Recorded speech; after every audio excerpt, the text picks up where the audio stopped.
O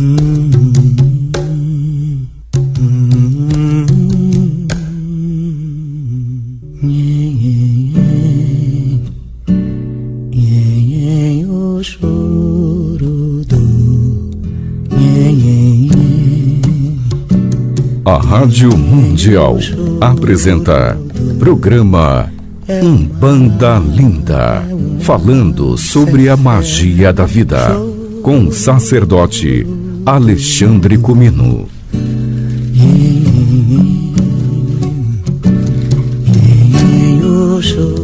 Umbanda é uma religião linda, encantadora, fascinante. Umbanda é uma religião brasileira fundada por um brasileiro chamado Zélio Fernandino de Moraes, no dia 15 de novembro de 1908. Zélio de Moraes, que já havia passado por um médico, já havia passado também por um padre para ser exorcizado e já havia sido benzido por uma benzedeira que afirmou que ele teria uma missão. Nesta data, 15 de novembro de 1908, Zélio de Moraes é levado à recém-fundada Federação Espírita de Niterói. E ali, Zélio incorpora o espírito que foi Frei Gabriel de Malagrida, e este diz que a partir daquele momento quer ser identificado como caboclo das 7 encruzilhadas. Caboclo quer dizer homem simples, e na Umbanda passa a ser sinônimo de índio. Junto dele vêm as pretas velhas e os pretos velhos para trabalhar. A exemplo, no dia seguinte, na casa da família de Zélio de Moraes, após o caboclo das 7 encruzilhadas se manifestar e dar as diretrizes da religião, define que Umbanda é a manifestação do espírito para a prática da caridade. Afirma que todos poderão se manifestar. Com quem sabe mais a gente aprende, a quem sabe menos a gente ensina. Fez várias previsões de acontecimentos como a Primeira Grande Guerra Mundial, a Segunda Grande Guerra Mundial, e após a sua manifestação, então veio Pai Antônio, que é o primeiro preto velho de Umbanda. Pai Antônio passa a trabalhar com o Zélio de Moraes, e ali então fica definida a linha de caboclos, linha de pretos velhos, depois viria a linha de crianças, surge na Umbanda a linha de Exus, surge na Umbanda a linha de pombagiras, e surgem as baianas e os baianos, as marinheiras e os marinheiros, as boiadeiras e os boiadeiros, as malandras e os malandros, as ciganas e os ciganos, e o povo do Oriente, e a Umbanda vem ao longo das décadas recebendo as mais diversas formações de linhas de trabalho a partir de povos que foram subjugados, que foram marginalizados, que sofrem a intolerância, o desrespeito total. Assim, uma religião passa a reverenciar os excluídos. Uma religião passa a reverenciar os oprimidos, rezando para Jesus. É possível que esta religião Umbanda ela esteja muito de acordo com aquilo que é o perfil e a prática de Jesus, no momento que ele, Jesus, é um judeu chamado Yahshua, que veio da periferia, andando entre prostitutas, entre ladrões e cobradores de impostos, entre as pessoas que ali naquela sociedade, como os pescadores. Jesus entra anda entre os simples, Jesus anda entre os humildes, Jesus anda junto dos marginalizados, Jesus anda junto dos oprimidos.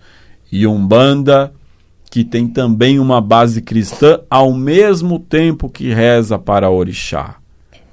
Traz a mensagem de várias etnias, de vários povos, de uma única raça, que é a humana. É isso, David Dias.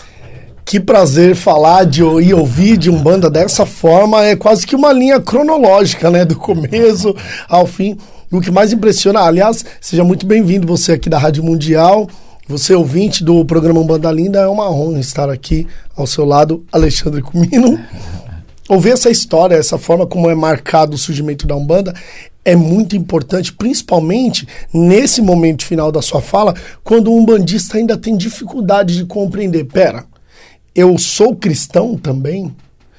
O umbandista, ele é cristão? Ou eu sou umbandista e sou cristão e você é umbandista e não é cristão? Como que se estabelece esse conceito de ser cristão dentro da Umbanda, visto que nessa sociedade aquele que se intitula ser cristão geralmente fala a partir de um lugar onde ele só enxerga o ponto de vista dele, a própria verdade, e exclui todas as outras existentes? É porque a gente precisa definir o que é cristianismo.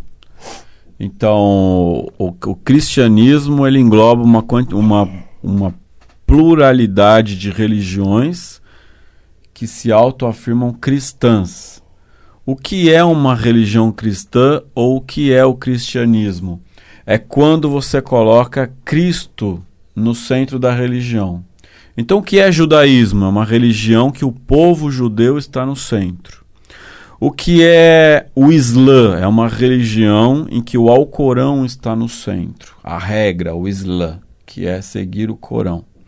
O que é espiritismo? Espiritismo é uma religião que os espíritos estão no centro dela. Por isso que se diz que é errado dizer kardecismo, porque o centro do espiritismo não é Kardec, é a mensagem dos espíritos. No entanto, há controvérsias, porque se eu disser que toda a mensagem dos espíritos passaram por um filtro, que é Allan Kardec, porque Kardec fazia as perguntas, Kardec analisava as respostas e Kardec comentava as respostas. Então não é de todo tão errado chamar de kardecismo. Para eu que não sou espírita, hoje nasci espírita, mas hoje não sou mais espírita. Então eu posso falar em kardecismo quando eu de fora digo, não, no centro da sua religião está Kardec. Mas como o espírita que deve dizer o que é a religião dele, ele diz que é espiritismo. Então, quando Cristo está no centro de uma religião, aquela é uma religião cristã. Nós devemos nos perguntar, o Cristo está no centro da religião Umbanda? Cristo está no centro da religião? Então, quem responde essa pergunta? Se for um umbandista que é mais africanista, ele vai dizer que Cristo não está no centro da Umbanda. Se for um umbandista que é muito católico, ele vai dizer que Cristo está no centro da Umbanda. Se for um umbandista mais espírita, é capaz dele dizer no centro da Umbanda estão os espíritos. Agora, o que diria um umbandista no centro? Eu digo que no centro da Umbanda está Cristo junto dos orixás. No centro da Umbanda, tudo está ali no centro da Umbanda. Está Cristo, estão os orixás, está no centro da Umbanda os espíritos, está no centro da Umbanda todas as etnias e todos os povos. Então, se eu sinto que sou cristão, então eu posso dizer sou cristão. Se eu sinto que sou de orixá, eu posso dizer eu sou de orixá. Se eu sinto que sou também do espiritismo, eu posso dizer eu sou um espírita. O Zélio morreu dizendo que era espírita. Posso dizer eu sou espírita. Agora, como os outros me veem? Porque tecnicamente a Umbanda não é um cristianismo porque ela não tem apenas o Cristo no centro. Se a Umbanda tivesse apenas o Cristo no centro, ou seja, que fosse uma religião para voltar todas as suas verdades apenas para Cristo, então aí diz isso é cristianismo. Então nós somos uma variedade ou uma variação do que seria um cristianismo, porque Cristo está no centro, mas ele não está sozinho. Então nós somos tão cristãos quanto afro. A Umbanda é brasileira, mas eu posso dizer que ela é afro-brasileira no que diz respeito ao preconceito. A Umbanda sofre tanto quanto o Candomblé. Então, no que diz respeito de preconceito, ali a gente é afro-brasileiro. Porque eu também sou afro-indígena. Mas no momento que eu sou afro-euro-indígena, para eu ser afro-euro-indígena, que é a Umbanda, ou seja, isso quer dizer brasileiro, ela não deixa de ser afro quando afirma que é brasileira. Ela não deixa de ser indígena quando afirma que é brasileira. Não deixa de ser europeia quando afirma que é brasileira.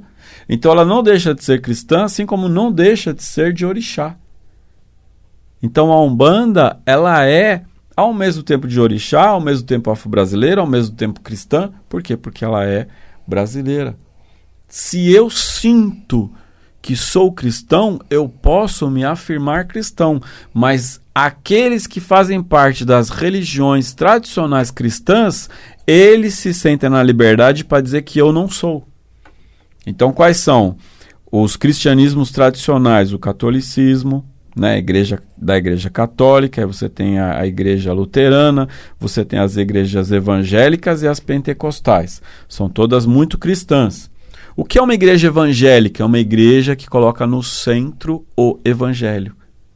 O que é uma igreja pentecostal? É uma igreja que tem no centro, no cerne do seu mistério, o que aconteceu na noite de Pentecostes, que é a noite em que as pessoas falaram em línguas tomadas pelo Espírito Santo. Então, quando alguém diz, eu faço parte de uma igreja pentecostal, ele está dizendo que faz parte de uma igreja que lá tem a manifestação do Espírito Santo e quando ele vem, ele fala em línguas. E isso é mediunidade.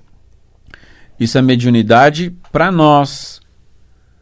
Porque nós estudamos um negócio chamado mediunidade. A gente chama de mediunidade. Eles não vão usar o termo mediunidade porque não faz parte do vocabulário deles.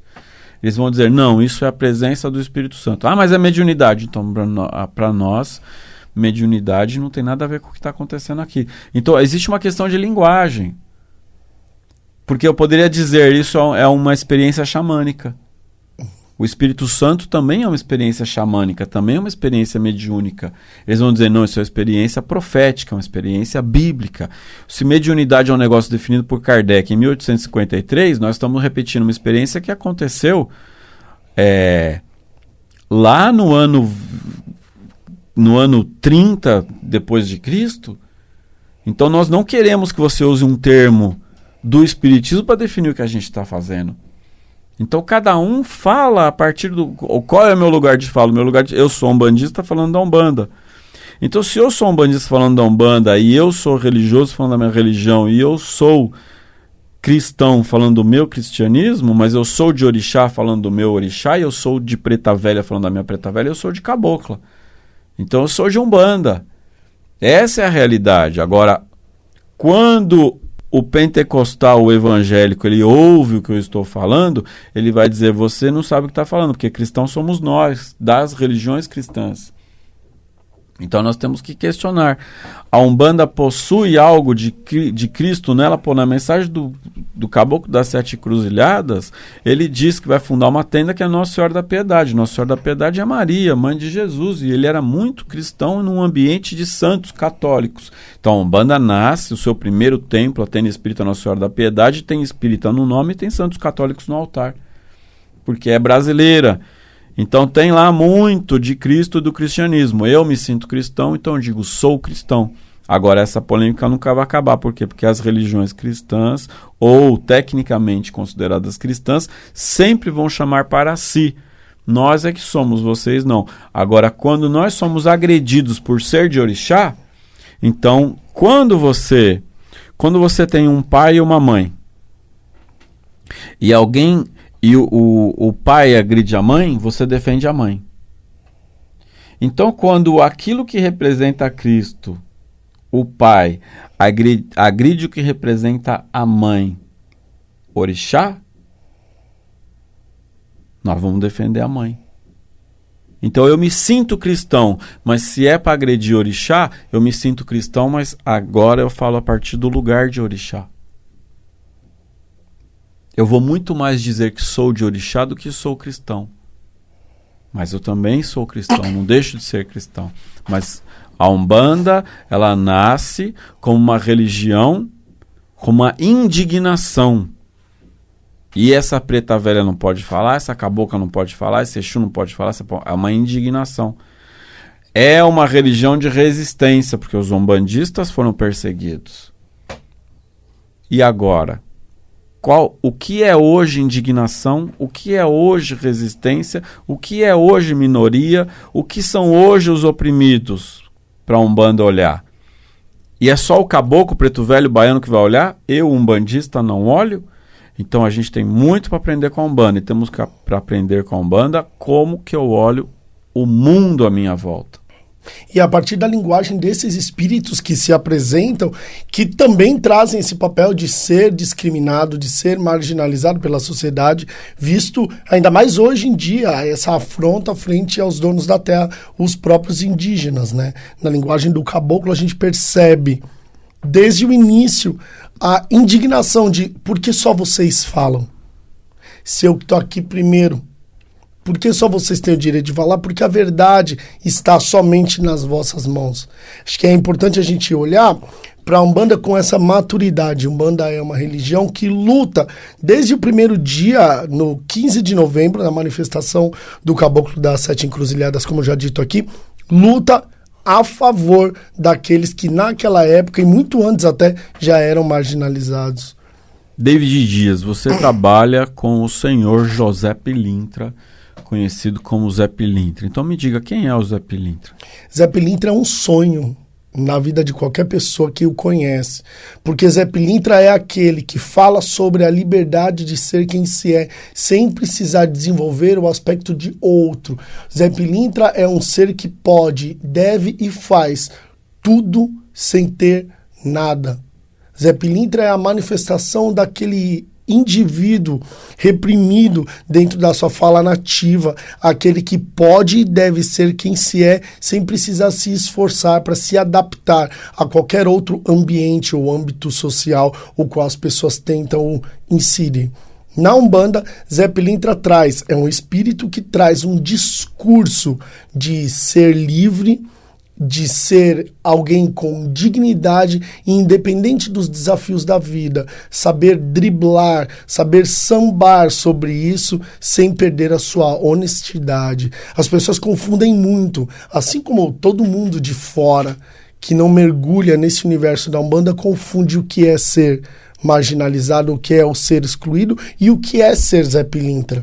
Então, Zé Pilintra é o retrato, é um recorte daquele ser que não teve acesso, que por uma questão social não teve oportunidade de acessar outros ambientes e teve de ser, naquele ambiente que ele era, o próprio rei. Então, Zé Pilintra é um espírito que o seu culto nasce no Catimbó, na mesa de Jurema, na Jurema a partir do Pernambuco e passa por um êxodo rural, um momento em que os nordestinos vão para o Rio de Janeiro e ali se estabelece uma nova imagem, um neologismo sobre o que é ser malandro, sobre o que é ser Zé Pilintra. E hoje no terreiro ele fala tanto de uma cultura nativa, como no Nordeste, na mesa de Jurema, no Catimbó, como também na malandragem do ser do carioca do morro. O arquétipo malandro. O Zé Pilintra, ele traz esse arquétipo do malandro, da malandragem, do morro. O que esse arquétipo tem a ver com o que a gente estava falando até agora? O arquétipo do malandro é o arquétipo do marginalizado. O marginalizado frente à sociedade é aquele que não teve espaço. É aquele que não teve oportunidade e está à margem, longe do centro, da centralidade dominada hoje em dia, principalmente por um povo, por uma consciência branca. Então, aquele que não tem acesso, aquele que não ingressa, aquele que não penetra, que não consegue chegar ao centro, é considerado marginalizado. Então, é a partir da margem que Zé Pilintra trabalha os aspectos inferiorizados dentro daqueles seres que lá com ele convivem. Por exemplo, no morro, a presença de Zé Pilintra no morro é, como muitos dizem, o médico do povo. Porque aquele povo, na maioria das vezes, não tinha acesso, não tinha condições de descer do morro e ingressar num tratamento médico dentro do centro da cidade. Então era lá no morro que, com a palavra do Zé Pilintra, ele se curava a alma, curava o corpo. Então, malandro a melhor definição, é aquele que faz tudo sem ter nada. É lindo, né? É muito poético. A gente tem uma questão histórica de quando aconteceu a Lei Áurea, foi assinada. Então, até aquele momento, as negras e os negros estavam trabalhando nas fazendas. A partir daquele momento, eles deveriam ser contratados, eles deveriam ser pagos e não mais escravizados daquela forma, porque ser escravizado é uma coisa que continuaria por muito tempo ainda de outras maneiras. Até hoje. Né? Até hoje. Então, ali eles não tinham mais onde ficar. Eles tiveram que sair da cidade e ocupar os morros, onde surgem socialmente a favela. E eles estão todos desempregados. Então, antes eles eram escravizados e agora eles são desempregados. Há uma questão também que ali começou o apoio à imigração de europeus para o Brasil para embranquecer e para contratar. Se eu vou pagar, eu quero pagar um branco. Então, a partir daquele momento, quando você olha e diz, você não é mais escravizado, mas você é desempregado. A partir disso, todos aqueles que estão no morro, todos eles são vistos como malandro.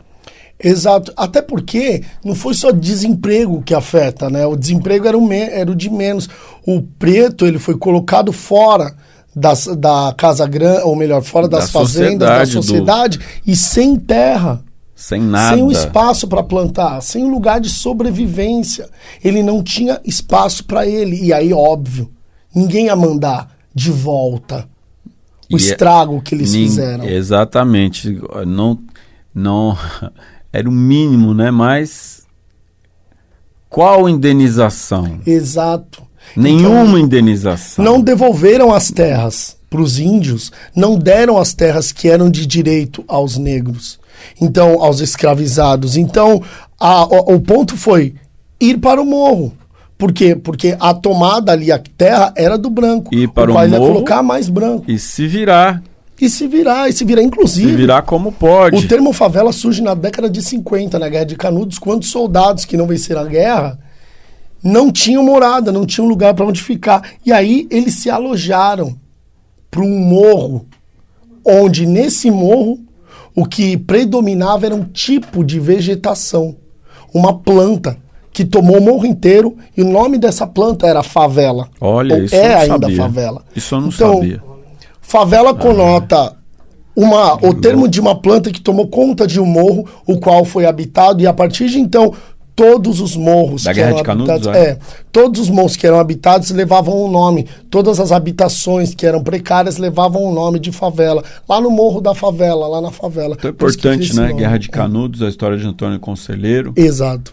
O que a gente sabe sobre isso, o Brasil, o que a gente sabe de nós, das nossas raças, das nossas etnias, o que é que a gente sabe de toda essa história, dessa sociedade que nos cerca. Umbanda é, no mínimo, uma provocação sobre quem é o branco, quem é o negro, a negra, a mulher, o homem, o Exu, a pombagira. Que mundo nós vivemos. É uma lição diária, né? É uma lição diária, é a escola da vida, realmente. É a escola da vida. Saravá. Saravá.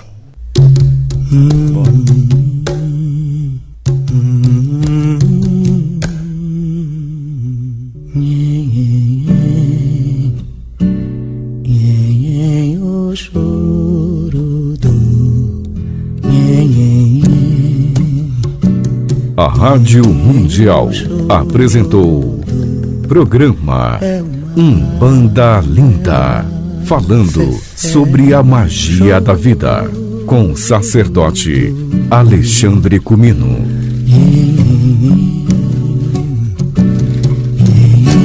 Oxô.